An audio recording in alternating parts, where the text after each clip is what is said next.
G'day guys, Makey with the Outer Circle, and today we're talking Alpha Legion in getting started in the Horus Heresy. The Alpha Legion, what do you need to know?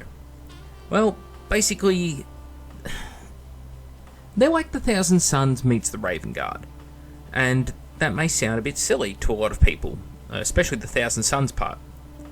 But essentially you have a special rule called Mutable Tactics. It's the main rule of your Legion, and you get to choose whether you scout, infiltrate, get tank hunters, counterattack, move through cover, or adamantium will. You choose it when you pick your warlord traits. Now the beauty of this is it's quite similar to the Cana of the Thousand Sons and the infiltration tactics of the Raven Guard. And infiltrate and tank hunters generally are the two that are picked. You may see adamantium will used by Alpha Legion if they go up against, say, Thousand Sons, but that's really about it. Scout, to a lesser degree than infiltrate, is used, but it pops up occasionally. So I like to compare it to the Thousand Sons and the Raven Guard because we've already covered them in the series. You know how they work, you know what to expect. And the Alpha Legion are much the same. You can shift your force to accomplish a task in each game. If you know you're going up against someone who has a lot of tanks, tank hunters it is. If you know you've got a small and very static force on your hands, maybe use infiltrate so you can get in, encircle them, and cut them off very early in the game. It's completely up to you how you do it when it comes to the Alpha Legion.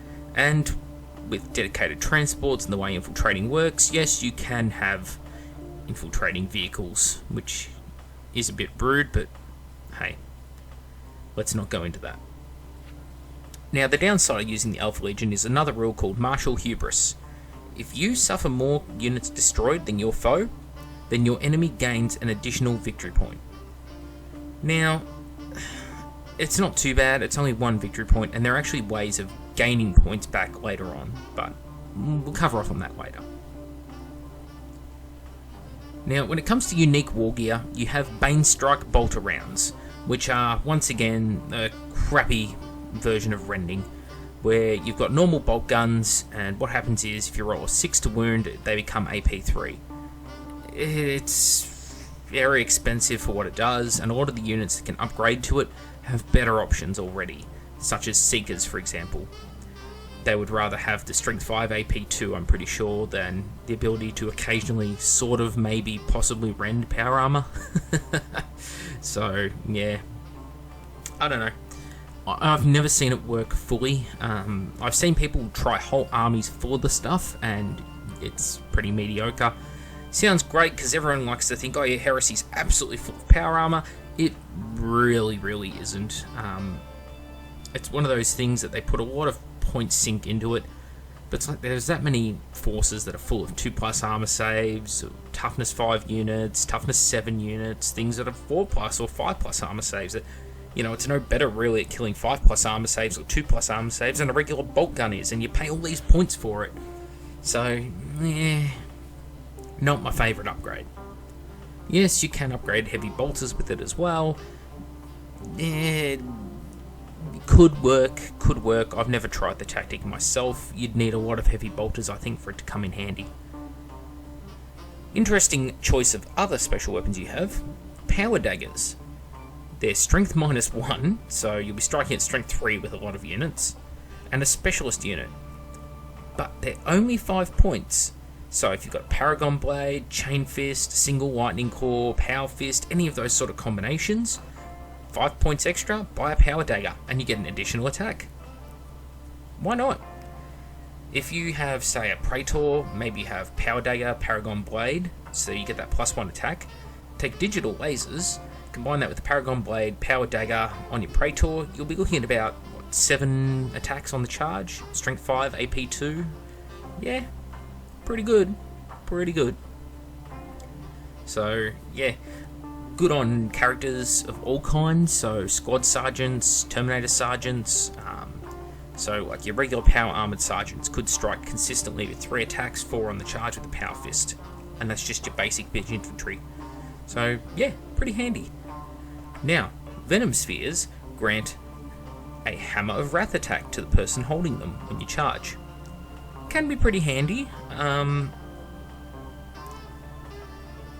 The only time I think it's really good is if you have it on whole units. Now, for veteran seekers and destroyers, you can get the whole unit equipped with them for 25 points. It just replaces their frag grenades. It's probably worth it in that capacity if you have a full unit of 10 of those models. You're not really going to notice the extra points. So, for example, the Assault Marine destroyers, so destroyers with jump packs, charging in, rad grenades, Hammer of Wrath, pretty handy, you'll do some damage. Even better yet, on Terminator armor equipped models, you can equip a Venom Sphere harness. So you get 2 Strength 3 small blast shots, and on the turn you fire it, your whole unit gets Hammer of Wrath.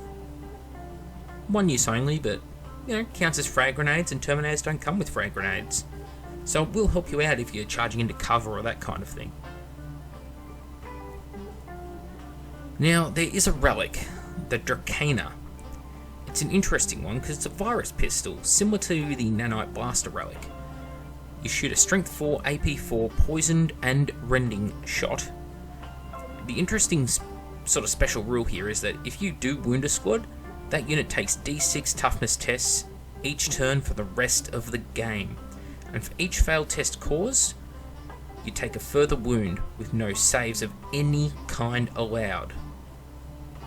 You can only get rid of this by passing every single toughness test.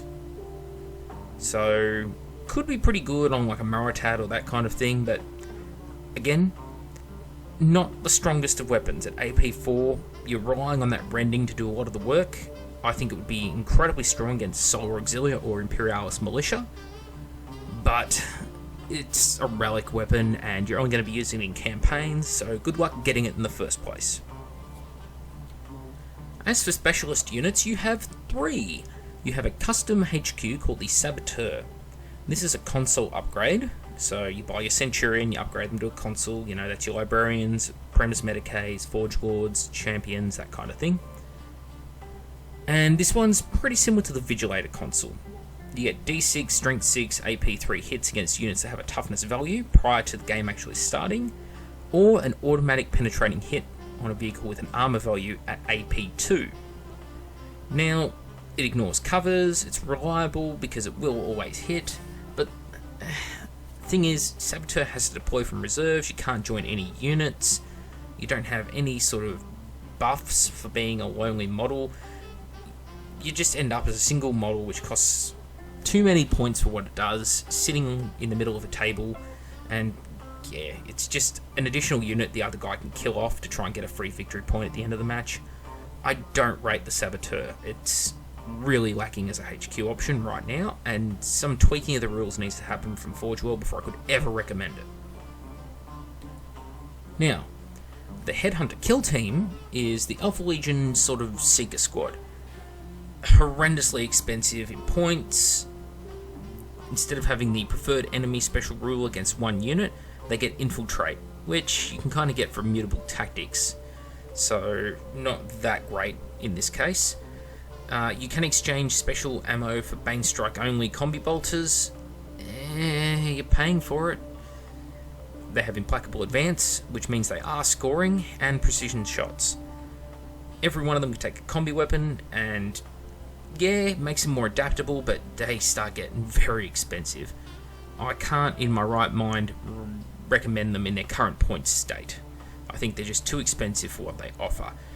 Drop them by maybe 50 points for a unit of 10, and then we'll talk. Lastly, Legion Terminators. We do know the sculpts are coming from Forge World. They're the Legion Elite Terminators, basically, for these guys. So Thousand Sons have the Sekhmet, Sons of Horus have the Justirian, Death Guard have the Death Shroud.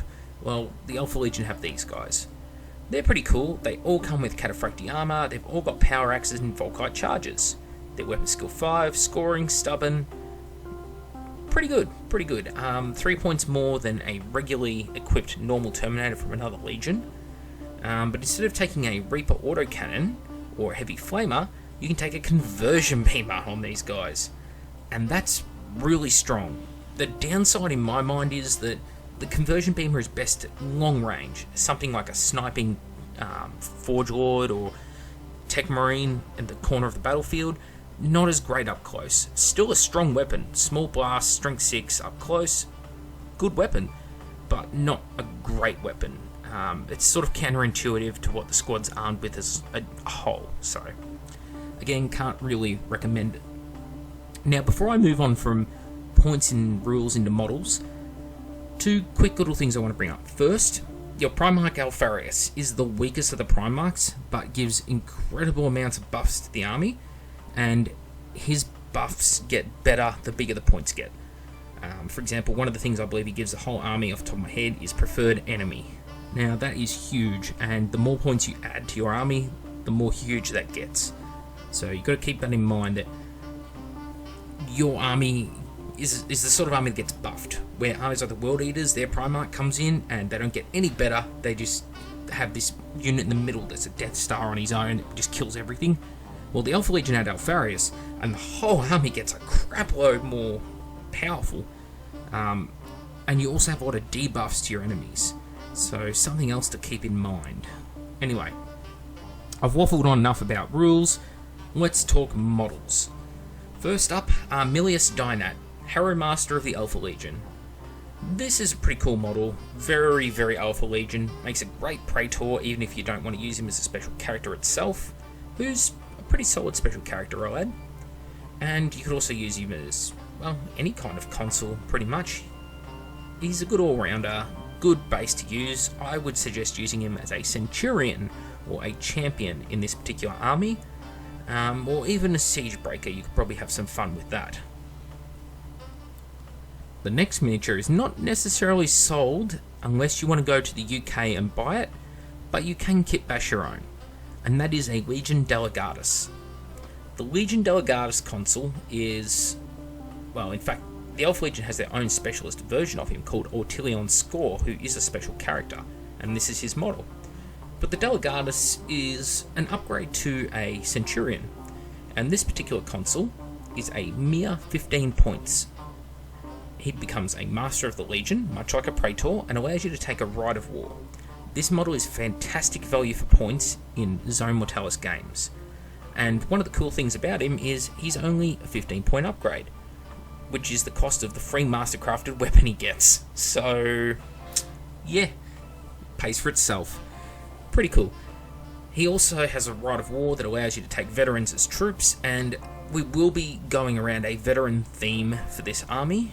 Troops that can fulfill multiple roles, and, well, you'll see. You'll see where we're headed. Next, the Daimlos Pattern Damocles Command Rhino. The ability to modify reserve roles is huge with the Alpha Legion. The Delegatus can reliably get Warlord traits, especially if you play it as Ortelion Score, the special character. You can potentially get the negative modifier to enemy reserve roles, and at the same time have a positive modifier to your own. And the Daimlos Pattern Damocles Command Rhino always gives you a +1 or -1 to whatever you rolled, you get to pick. As always, the Contemptor Dreadnought, in this case the Alpha Legion, which is one of the most beautiful dreadnoughts they make, in my opinion, for the Contemptor chassis. It's busy, but for some reason it doesn't feel super busy, and I don't know why, I can't describe it, but I love this miniature. Always take Contemptor Dreadnought, and my preferred loadout is generally 2 gun arms, unless I'm in a Zone Mortalis game. Because the ability to use it as a Mortis Dreadnought, especially, with twin Curious Assault Cannons or twin autocannons, is just great anti-air that in a pinch can really save your ass. Anti-air, as always, is one of those things where if you've got it and you don't need it, it's fine, but if you don't have it and you do need it, it is painful. Also, in the elites, a squad of Space Marine Rapier Laser Destroyers. Just think about something like this with, I don't know, tank hunters? Yeah, these things can be brutally strong and anti-tank. Mutable Tactics really works well for these guys, so a unit we haven't used before, Laser Destroyers. Now, the Alpha Legion Headhunter Kill Team Upgrade set. Again, I do not really recommend Headhunters as a unit. I just think they're a little bit overpriced for what they deliver, because they were made back when Seekers were a little bit worse. Now that Seekers are a lot stronger, I think these make an excellent base for either veterans or especially Seekers. And in this particular army, I want to recommend running them as a unit of Seekers. And these make an excellent looking upgrade, which is more distinct than the other armor that you'll have in your army. Now, moving into our actual Marines themselves, you know you're going to get a Betrayal at Kelth set with this box. And with that, there's Terminator Cataphracti shoulder pads for the Alpha Legion, sculpted on detail. Now, I like to show the sculpted on detail because a lot of people aren't comfortable using decals, they don't feel good using them, they don't think the result is good enough. Hey, the Alpha Legion are one of those few forces that actually has a shoulder pad set that you can put straight onto your plastic Kelth Terminators. Why not? Do it if you're that way inclined. Me personally, I'd probably go with the decals, but there is nothing wrong with this. Speaking of the Betrayal at Kelth set, the Alpha Legion Task Force. Now, of course, you don't need to buy it with the Forge World upgrades, but I think if you're going to run them as Legion veterans, it'd be pretty cool too. These upgrades, of course, consist of torsos, helmets, and shoulder pads. These are some of the best torsos and helmets that they do make. I really can't rate them highly enough. They look fantastic in person when they're painted up properly. The only downside of this Forge World sort of squad they've painted up, this very dark, almost Ultramarines blue, doesn't do any justice to the kits.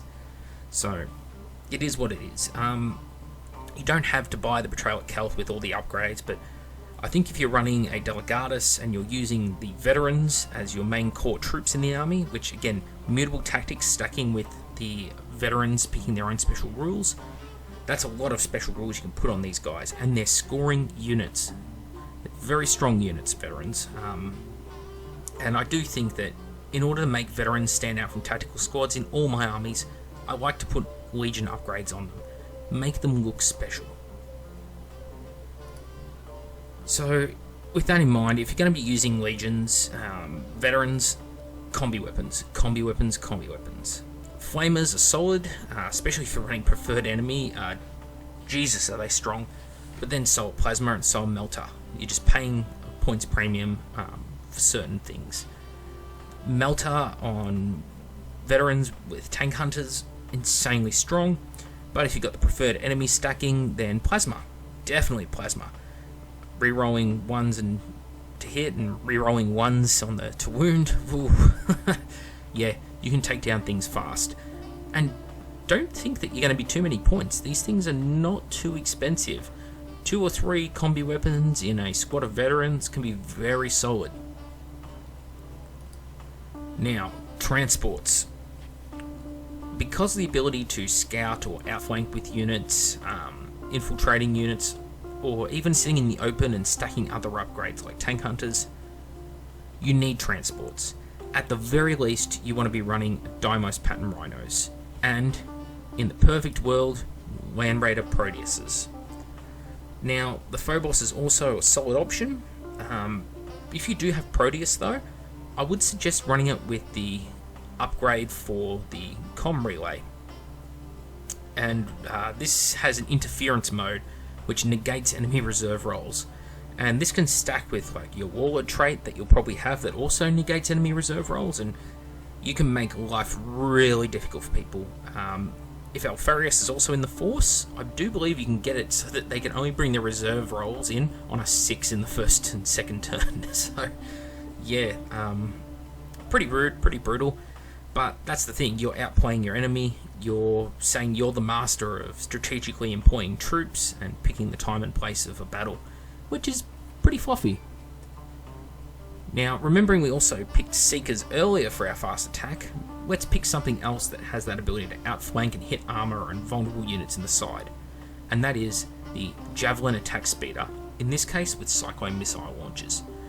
Great value for money, great value for points, and an effective unit all around. One on its own is okay, but at least a squadron of 2 I think is preferable for you. Moving on from there, Mars pattern plasma cannons. Again, if you've got preferred enemy on, so strong. That rerolling ones to wound makes it just that much more deadly. You don't need a 10-man unit, you only need a 5-man unit of these to be terrifying. And Mutable tactics. You can infiltrate these guys into good positions at the start of the game. They can get the best line of fire and the best angles into the enemy formations. A very, very strong unit. If you didn't want to play the plasma cannons, another option might be missile launchers. Frag and crack missiles coming from high angles, such as up on some, bell tower terrain. Very handy for mopping up those nasty enemy squads. The last choice for the army is a Fire Raptor gunship. This bad boy here can take out up to 4 enemy flyers in the turn it comes on, if you're in the right location. And that's an if, but I'd say reliably 2 flyers. 2 enemy flyers. If it's something like a Storm Eagle or another Fire Raptor, it may be a bit more difficult, but the Avengers, the Lightnings, even the Xiphons, you can kill those pretty reliably with this thing. On top of that, you want to be running it with the Reaper autocannons, and you can just fly around the battlefield just taking pot shots at enemy infantry. It's pretty solid. Pretty good as well at hitting the side armor of enemy vehicles and just messing with their day in general. Nobody wants to just leave this thing molesting them all game, so solid, reliable unit. Lastly, we get to the decals. Alpha Legion transfers are very, very good. The only downside of them is you only get about 33, 34, something like that, Legion icons for your shoulders. So realistically, you sort of need to buy 2 sets of these decals to paint a standard sort of 2000 point, 2500 point force. So yeah, not the best in that regard, but overall, a fantastic decal sheet, and it looks great. I've seen so many fantastic Alpha Legion armies painted up using this decal sheet. So to cover off on it again, Armilius Dynat, a Della, a Deimos pattern Damocles Command Rhino, an Alpha Legion Contemptor Dreadnought, a Space Marine Rapier Laser Destroyer, Alpha Legion Headhunter Kill Team, an Alpha Legion Task Force who may take some Cataphractii Terminator shoulder pads, who may take Legion combi weapon sets if you want to run them as veterans, either Deimos pattern Rhinos, or even Deimos pattern Rhinos in conjunction with Land Raider Armoured Proteuses, or even Phobos. Legion Javelin attack speeders, Mars pattern plasma cannon sets, and a Fire Raptor gunship with decals on top. And a last little point to note, one of your Rite of Wars, which is a very popular one to take, allows you to take another Legion specialist unit in your own force as a elite's choice. So often this will see units like Tyrant Siege Terminators with their ridiculous bajillion amount of missiles, Ultramarines Invictus Suzerain included in the force, Sekhmet Terminators with that whole ability to cast a lot of powerful spells and the fact that they have force weapons.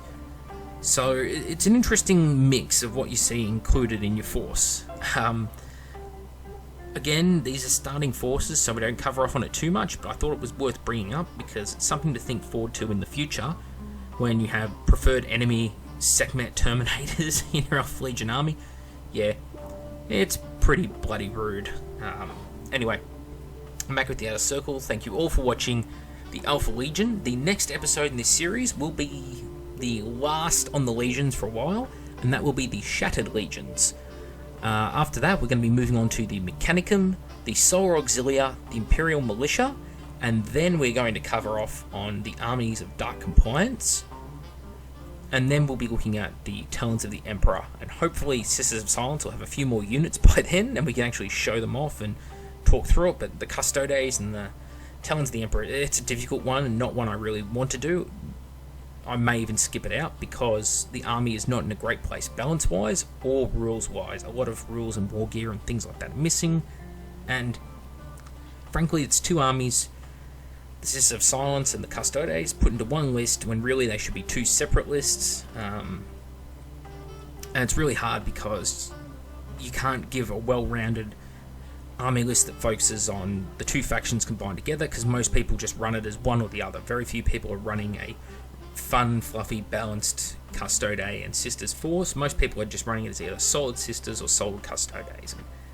It's going to be a prick that I'm not looking forward to. But anyway, Alpha Legion. Hope you all enjoyed the episode. Thoughts, comments, feedback, leave it below. We'll see you all next time.